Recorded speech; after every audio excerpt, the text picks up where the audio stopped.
says all of these sacrifices, they were offered as an offering in the northern side of the courtyard, northern side of the altar, the kibul daman, and they received the blood, b'klisharis, with a service vessel, which was a sacred vessel, belonged to the temple, received the blood also, and the kohen receiving the blood had to be standing in the northern side of the courtyard, the northern side of the altar. They would sprinkle the blood, like we learned last week, in the two corners. They would sprinkle the blood first in the northeast corner, so the blood would touch the eastern side of the altar and the eastern wall of the altar and the northern wall of the altar, and then they would sprinkle it in the southwest corner. So again, the blood would reach the southern wall side of the altar and the western side of the altar. So it was all four sides were touched by the blood, and that was part of the atonement. And all of these sacrifices, part of it was eaten and had to be eaten, and was eaten within the courtyard. He's referring to the curtains. This refers to the only time they had curtains in Jewish history was the tabernacle in the desert. This is the other reason why this chapter was chosen, because this is the oral Torah that was received from Moses at Sinai in the desert, while they were in the desert. So this is one of the most ancient. He's talking about the courtyard, and today we have walls, but then it was the curtains, and it had to be eaten l'zichrei chuna, the male kohanim, and that was part of the atonement. When they ate from the sacrifices, b'chol machal, they can eat it any way. They can roast it, barbecue it, or cook it, however they like to eat it. It couldn't leave the courtyard. It had to be prepared and eaten in the courtyard. L'yom v'layla, day and night, ad chatzos. Because again, in the temple, it had to be eaten immediately that day, even though in Judaism, the day begins with the night before, but in the holiness, the night follows the day. So it was eaten that day and night, and the rabbi said they made a fence that they should only eat it up until midnight. The next Mishnah, Mishnah Vav, page 24 in the prayer books. Hatoida, the Thanksgiving offering. And the Thanksgiving offering, there were four scenarios that the Torah gives that you bring a Thanksgiving offering. Question is, are you obligated to bring, or you could bring? And it's hinted at, and we say every morning in the davening, in the silent prayer, V'chol ha'chayim yiducha sela, all the living will praise you. Chayim is 4 letters, an acronym for chayla, someone who's sick and recovered. Today we don't have a sacrifice. Instead we make a gomel. You come to the Torah and you make a blessing after you recover from an illness. Chayla, Yud, Yam, those who are traveling in the sea, rough waters. In those days it was very dangerous. You go into the sea, you never know, you get hit by a storm. If you survive the journey, you would give thanksgiving to Hashem. So that's Yerdei Hayam. Then Yud, Yeshve, those who sit in prison. Then prison was not like today. It wasn't a country club, especially the minimum security prisons. Prison was dangerous. So if you were released from prison and you came out alive in one piece, you had to thank Hashem, give thanksgiving for leaving prison. And Midbar, if you travel in the desert, in the olden days, you travel in the desert and you survive the desert, you survive the wild and the desert, you would give thanks to Hashem. And of course, we say this Psalm 107, which speaks about the 4 who give thanks to Hashem, these 4 scenarios. We say this every Friday before Shabbos, because in the spiritual sense, we all have to give thanksgiving, because this is the story of our lives, the story of our souls. The soul leaves the spiritual peak of heaven, and we're born into the body, into this physical world, coarse, crass, materialistic, egotistic, self-centered, self-absorbed world. For the soul, that's a plunge. The soul finds itself trapped in the body. It's in prison, can't express itself.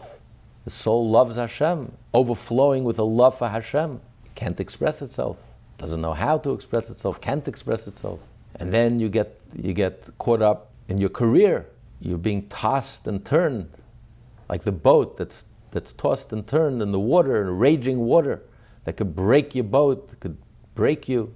It could destroy you. You think to make a living, you have to compromise on your morality. You have to lie, cheat, steal. You can drown. You can become money hungry, and that's insatiable. Everything else in life, you reach a certain level of feeling full. Even when you eat, you're hungry, but then you're full, at least for a few moments. If you're money hungry, it's insatiable. You can't rest for a minute. You're never satiated.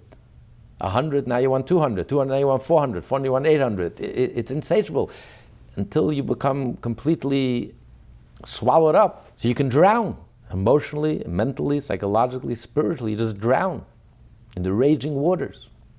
It's all consuming. And then you can become sick. A person that's sick, a healthy person, eats healthy food, and the food makes you healthier and stronger, gives you the nutrition that you need, you feel vibrant, you feel alive, you feel healthy, vigorated, and vigorous. A sick person desires junk food, junk lifestyle. So when you start substituting lust for love, eroticism for intimacy, fame instead of honor, cravings instead of hunger, fun instead of joy, you become like a person who's sick. You desire sick food and you despise healthy food. You throw away the fruit and you're munching on the shell. And of course you get sicker and sicker. So this is a spiritual sickness. Junk food, junk lifestyle. And you travel in the desert. There's not a drop of water to be found. Empty of any water, of any Torah. A desert is a place where only snakes and scorpions can feel at home. There's absolutely no sense of anything higher, of any higher meaning, any higher purpose to life. Everything is about power and control, and it's a place that literally only snakes and scorpions can feel at home. No human being, it's not hospitable. It's uninhabitable for a human life, a human being. It sounds a lot like the environment that we're living in. So for the soul to be able to survive and to overcome all of these challenges, it's a miracle. We thank Hashem. V'chol hachayim.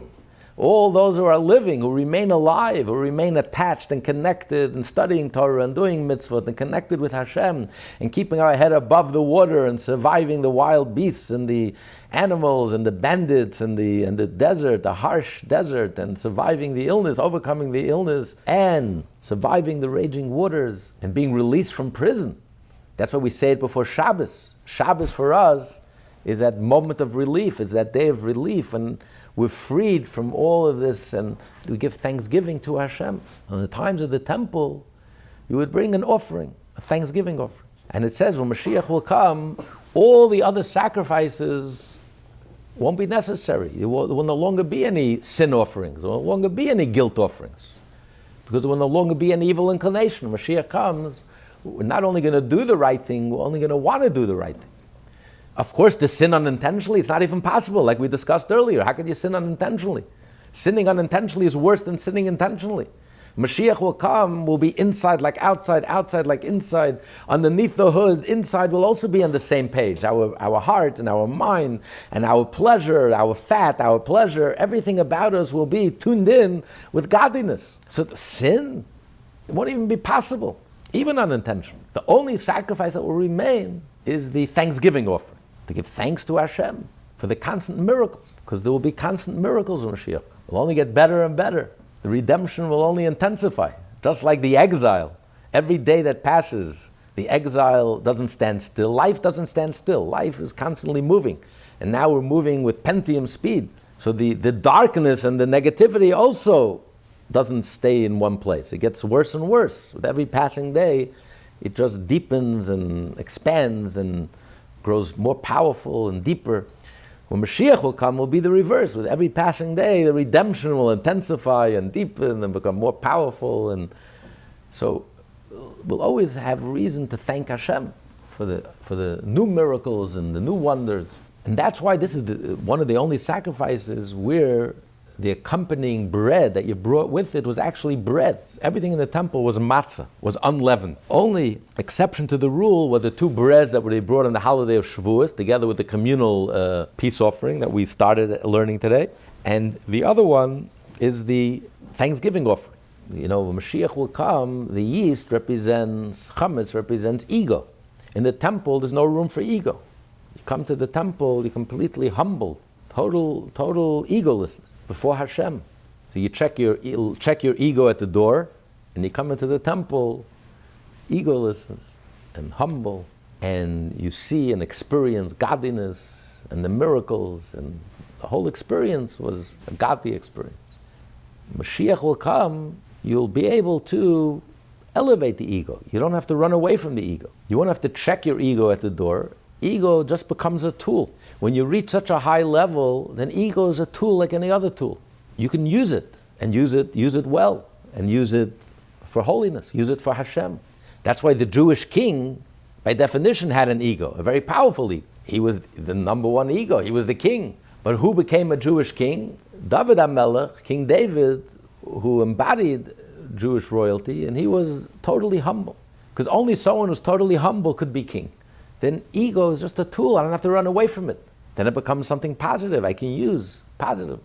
So the Thanksgiving offering was accompanied by bread, which tells us what a special high level it was. And ve'el Nazir, the Nazirite. Once he concluded his Nazirite, in order to be able to drink wine again, and to shave, and to be able to come in contact with the corpse, he had to bring sacrifices, and one of the sacrifices was a ram. So these are classified as kachim kalim. They are lighter, lesser levels of holiness. And therefore, shchitasen b'chamakim bazara, you can offer it anywhere in the courtyard. Anywhere. Literally anywhere in the courtyard. It doesn't have to be on the northern side of the altar. It can be on the southern side of the altar. It could be on the western side of the altar, the eastern side of the altar. It could even be in the back of the temple, as long as it's within the courtyard. And that's why they would make windows and openings, because it has to have an opening to the temple. So the temple had windows and openings on all four sides. So wherever you were in the temple, you can slaughter the animal there. And they sprinkled again twice, which ended up touching all four walls, exactly like we described earlier. But here it's a lesser level of holiness, and therefore you can eat it in the whole of Jerusalem. The Torah only demands it should be eaten in purity. The holier animals that we learned earlier, the guilt offerings and the sin offerings, they had to be, and the public communal offering, they are called a higher level of holiness. Therefore, they had to be eaten in the temple courtyard. They have to be eaten in holiness, which refers to the temple. The temple and its courtyard, that's holy, a level of holiness. Jerusalem, however, is called the pure place. Purity is lesser than holiness. You have purity and then you have holiness.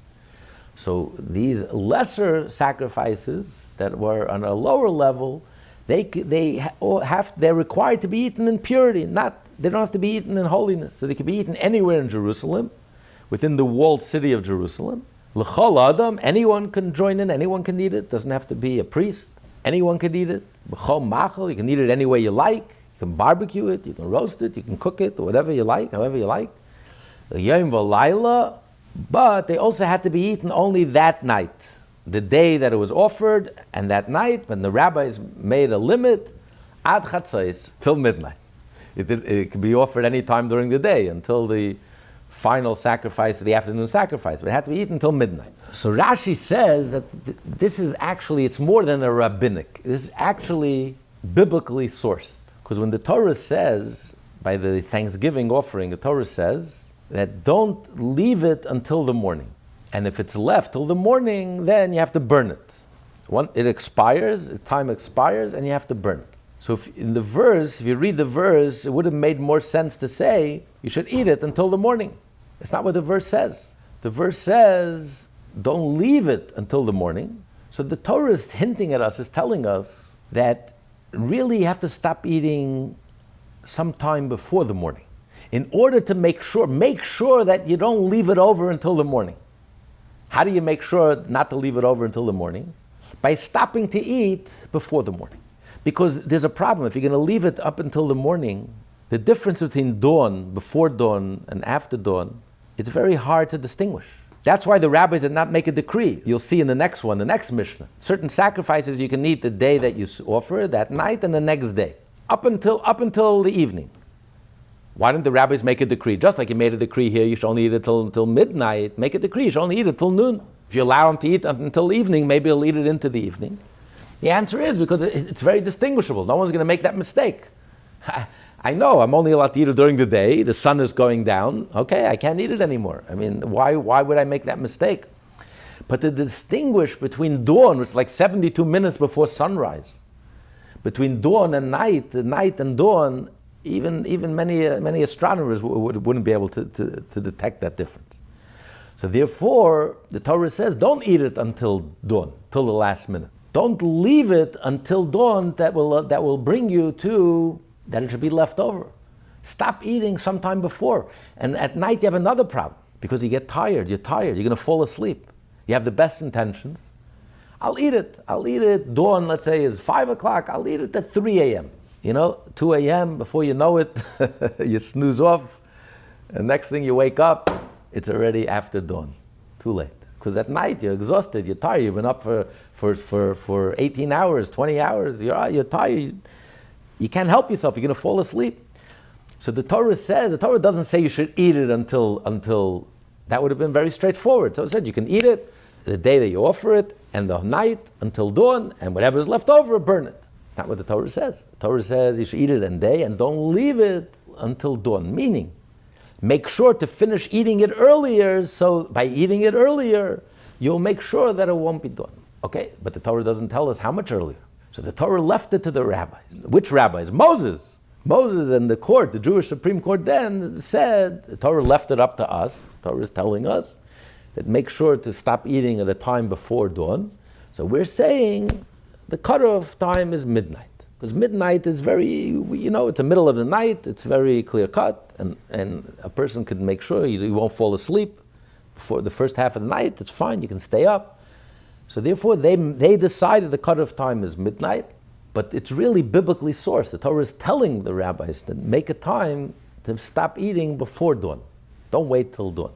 Now, there are portions of the Thanksgiving offering and portions of the rams, the Nazir who is concluding his Nazirite and brings the ram as one of the sacrifices. So there are portions of it that are given to the Kohen. So he says the portions that are given to the Kohen does have holiness to it. Of course, he's allowed to eat it anywhere in Jerusalem, but an Israelite is not allowed to eat from it. The only one who's allowed to eat from it is are similar. Ella only. In other words, a similar, you can eat it the same time period, the same time frame. Eat it the day it was offered and until midnight, and anywhere in Jerusalem, but there is a restriction. Ella, only, shamurim nechel kohanim, only the kohen is allowed to eat it. Linsheim, their wives, livneim, their children, ulavdeim, and their servants, including the non-Jewish servants that we said earlier, because they become part of the household, and they are allowed to eat it. So an Israelite is not allowed to eat from the portion that's given to the kohen. The front leg, the breast, the cheeks, they have to be given to the Kohen. An Israelite is not allowed to eat it. It's sacred. Only a Kohen and his family are allowed to eat it. His wife, his children, his sons, his daughters. Because this becomes the basis of why we make a blessing. The Talmud says, why do we make a blessing before we eat? Why do we make a blessing? What's the source of making a blessing before we eat?